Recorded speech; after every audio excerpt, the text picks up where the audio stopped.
sobre as derivadas, né? Dessas aplicações todas, o que a gente mais usa em diferentes áreas é o cálculo de derivada, porque daí a gente faz problemas de maximização, minimização, né? Como que você consegue minimizar o gasto de tinta numa determinada situação, aumentar a área construída, tal, respeitando uma certa legislação. Essas coisas todas a gente consegue fazer utilizando derivada, né? O que é bastante interessante. A gente vai ver isso posteriormente no segundo bimestre, mas beleza. Muito bem. Lembrar que numa questão de cálculo, em geral, a resposta não é um número, né? Inclusive, na prova eu vou fazer essa coisa da correção artesanal, porque eu quero ver a resolução, né? Bom, aqui tudo bem. Pensar na questão, uma coisa importante, pensar nos domínios, né? Quando a gente fala de funções, pensar os domínios de funções. Aqui essa parte do intervalo numérico, gente, não é matéria de prova. Isso aqui seria, vamos supor, o pré-cálculo, né? Então, tá, é legal olhar, mas a gente só vai aplicar essa parte de pensar em intervalo, né? X tem que ser maior que 2, menor que 6. Isso aí, na verdade, só vai aparecer indiretamente quando a gente fala do domínio de uma função. Só, tá?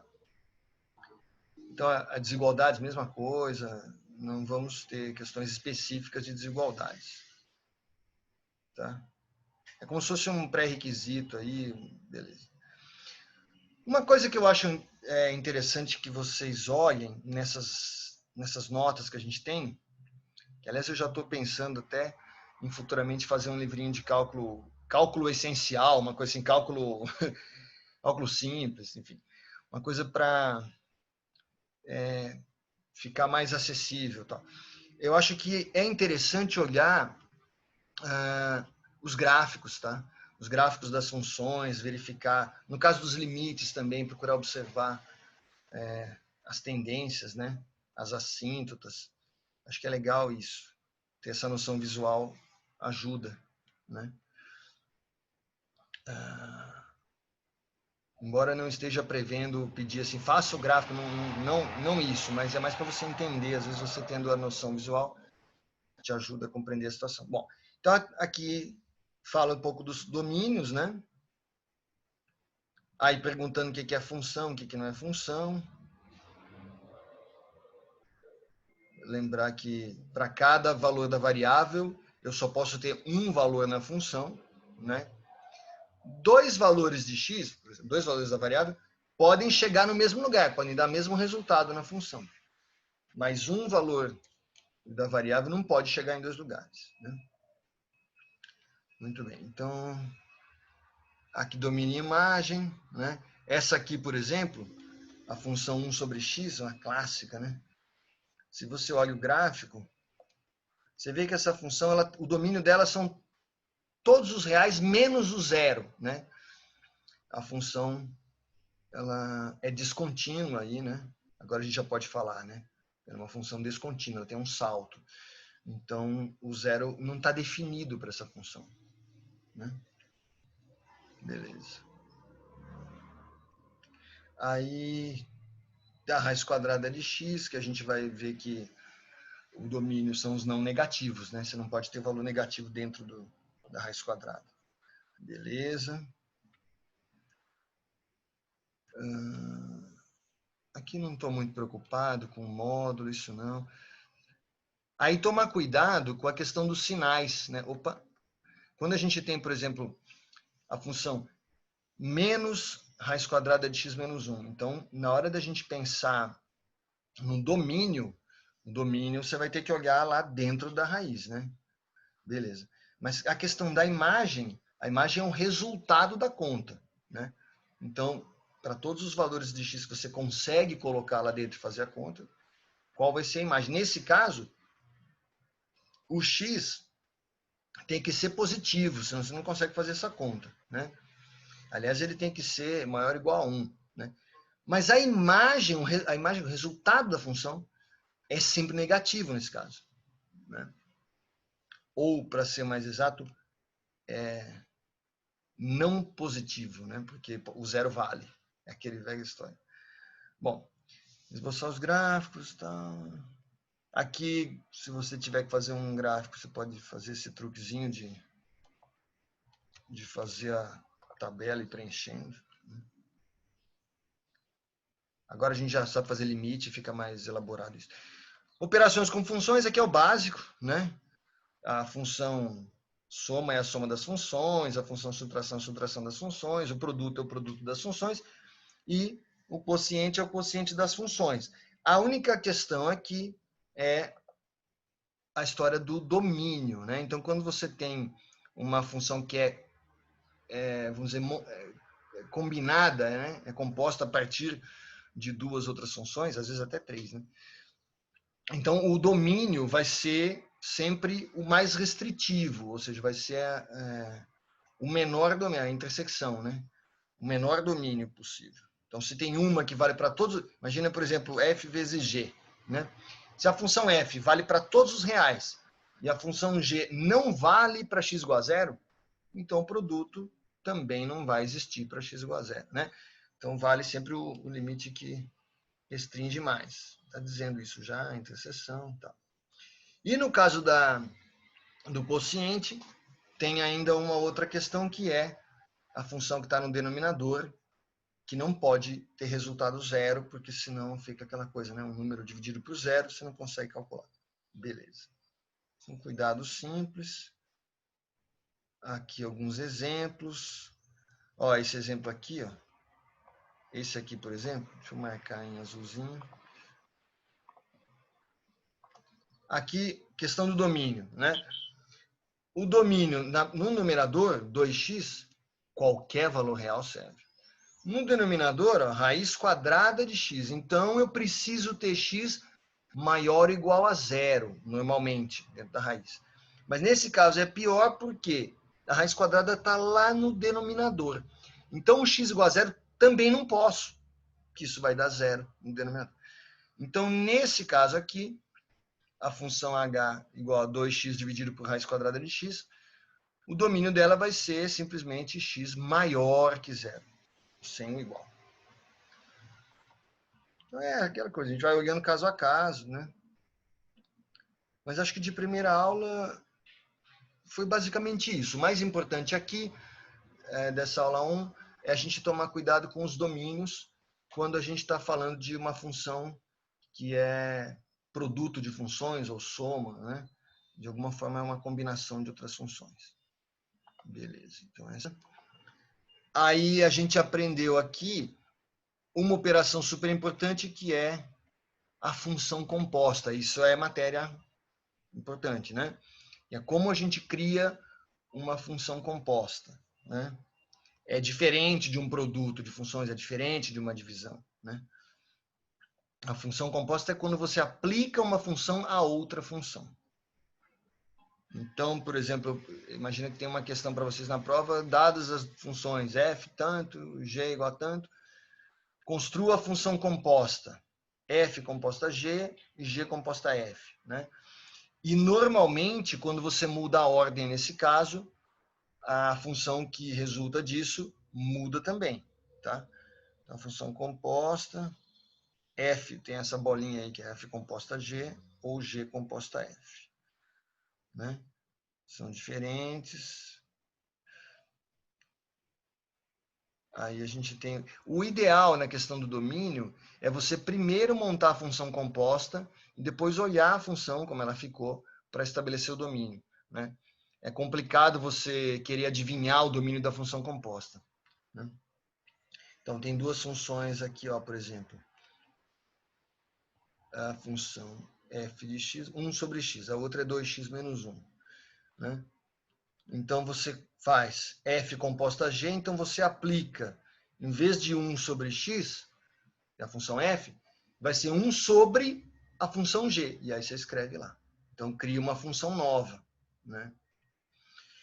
Quando você inverte, faz g composta f, você vai aplicar a função g na função f. Então, o g, que era 2x menos 1, vai ficar 2, função f, menos 1. E aí você escreve lá. Tá. Então, ficam bem diferentes. Até não só as imagens, como o próprio domínio é diferente nesses casos, né? Vamos ver se vocês, só para a gente olhar rapidamente para lembrar disso, nessa B aqui, ó, essa aqui que eu estou pondo em azul aqui, ó, tá? Qual seria o domínio dessa função composta, esse G composta F? Saberiam me dizer?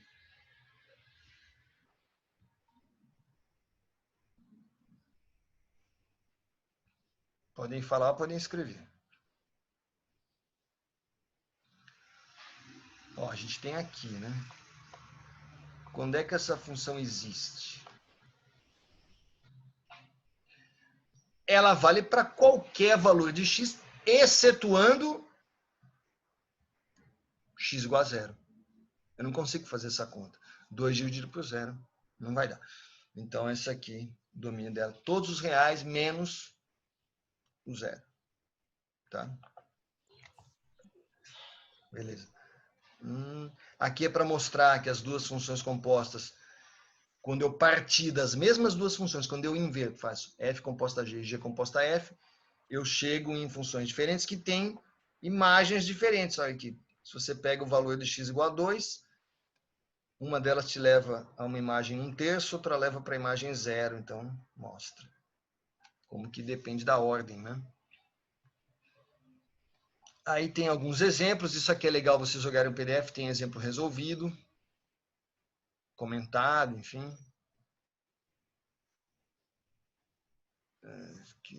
Acho que nada demais. Ah, sim, aí vem a questão das funções pares e ímpares, né? Que é bem tranquilo, né?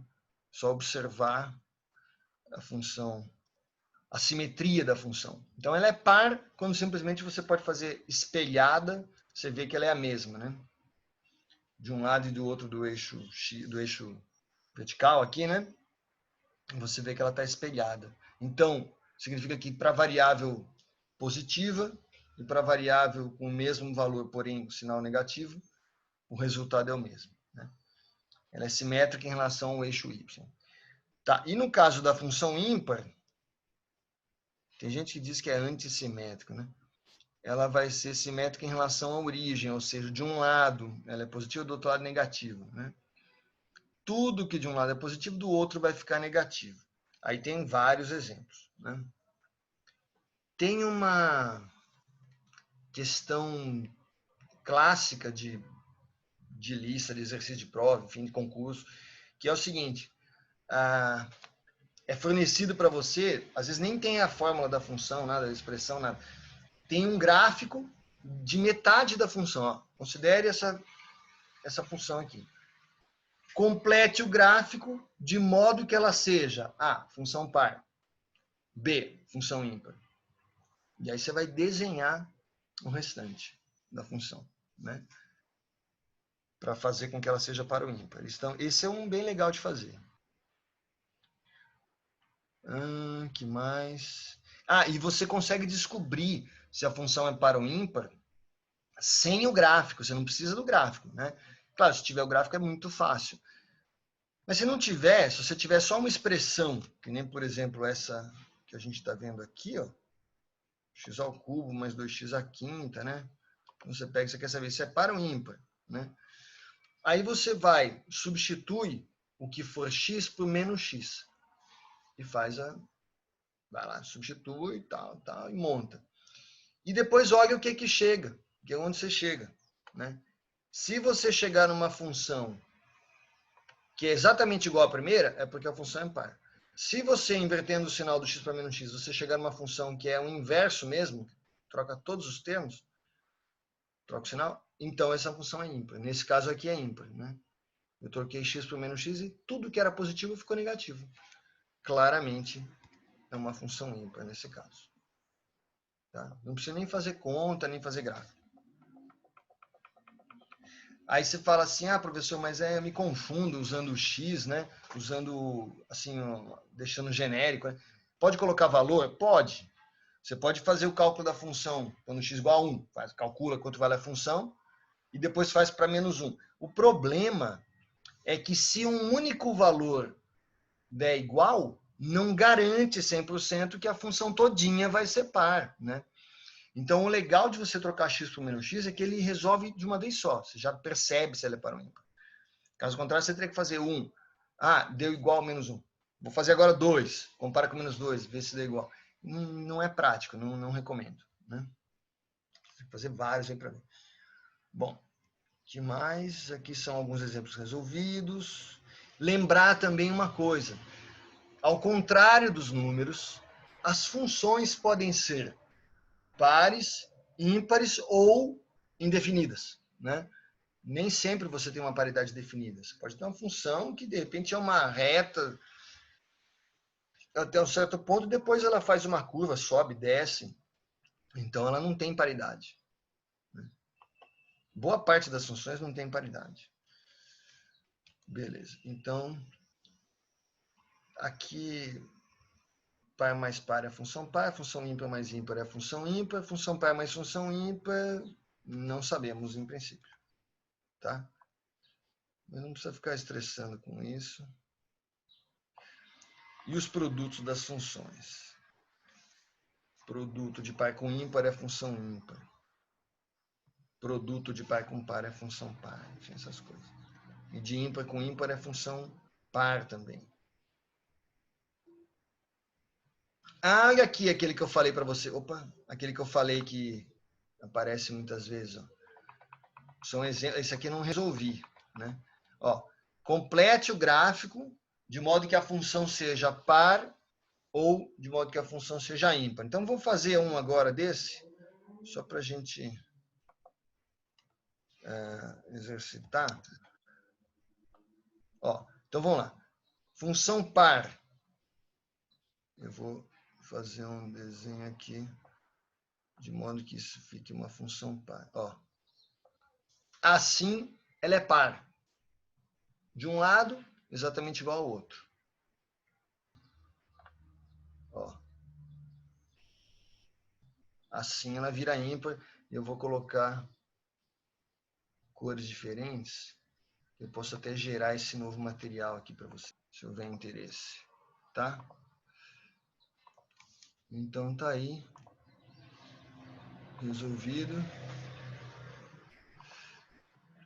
Como é que a gente vê se a função é par ou ímpar? A gente olha a simetria. Né? Mesma coisa poderia ser feito com aquela outra de baixo daquela curva. Lembrar de funções periódicas. Então, você pode ter uma função, um desenho lá, um gráfico, e faça com que essa função seja par, faça com que essa função seja ímpar, você completa. Faça com que a função seja periódica. Então, se você tem um trecho da função, o que a gente chama normalmente de período, isso aí se usa em física também, né? Esse trecho aqui é como se fosse um tijolo, aí, um elemento básico um azulejo dessa função. E o fato dela ser periódica te diz que você pode recompor isso simplesmente colando esse mesmo pedaço a cada final dela. Né? Cada vez que termina um ciclo, começa um outro ciclo, você gera uma função periódica. Assim, né? Essa aqui é uma onda triangular, tem algumas que são... O seno e cosseno são funções periódicas. Tal, então, são esses toques gerais. Nada demais. Sim, eu pedi aquela tarefa para localizar imagens, fachadas, paisagens, e não olhei tudo ainda. Função inversa, a gente, embora seja importante, não é uma coisa assim, vamos dizer, essencial dos tópicos mais importantes para a prova. Tal. Isso é mais para a gente saber que existe. Futuramente vamos aproveitar, utilizar isso, mas agora é só saber que existe uma função inversa. Né? Assim como você... O que é uma função? Uma função é uma regra que atribui a um determinado valor de uma variável um outro elemento correspondente. Né? A gente pode fazer o gráfico disso tudo. A função inversa significa você partir daquele ponto de chegada, né? Ele agora, daquele ponto de chegada, ele vira um novo ponto de partida, ele vira a variável inicial e você chega, sai do y, chega no x, em vez de sair do x e chegar no y. Né? Então, é simplesmente inverter a regra, é uma regra de retorno. Né? E a cara dessas funções, né, desses pares de funções inversas, são essa aqui, por exemplo. Aqui vai um exemplo.